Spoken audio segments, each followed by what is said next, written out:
Hey everyone, Jacob Howard here, and sorry to say this, but when you fly, sooner or later you're going to have a crash. But what do you do if you can't find your down drone? Here are a few tips to try and prevent that. Beepers. One of the best and most basic things to have on your drone is a beeper. Some, like the Emax Hawk Pro, come with a beeper on board. These onboard beepers can be programmed to beep when your battery is low. It can also be set up onto a switch on your transmitter so that if you landed in a field of tall grass or somewhere where you can't see the drone, you could activate the beeper to help find your drone. The only drawback to these onboard beepers is that the battery must remain connected for it to work, and in serious crashes, the battery can be disconnected. There are beepers you can get that come with their own little battery so that in the event that the flight battery gets ejected on a crash, the self-powered beeper will automatically start beeping.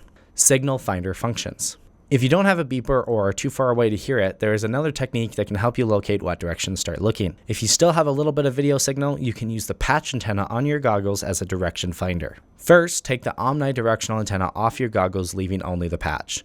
Then simply cup your hands around the patch antenna, leaving the front open. This helps stop reception on the sides of the patch and will make it more directional. Then, while looking through your goggles, turn your body around until you get the strongest signal. Your drone will be in the direction of the strongest signal. You can repeat this process until you get within earshot of your beeper. Some more expensive goggles will have a built-in feature that will do the same thing. They have a signal strength meter that will beep more rapidly when you're pointed in the right direction. DVR footage. When flying, it's always a good idea to use the digital video recorder on your goggles to record the flight footage. In the event of a crash where you can't find your drone, you can play back the footage to see exactly where you were flying and what direction you were flying in. This will help you give you an area to start searching in. Radio telemetry.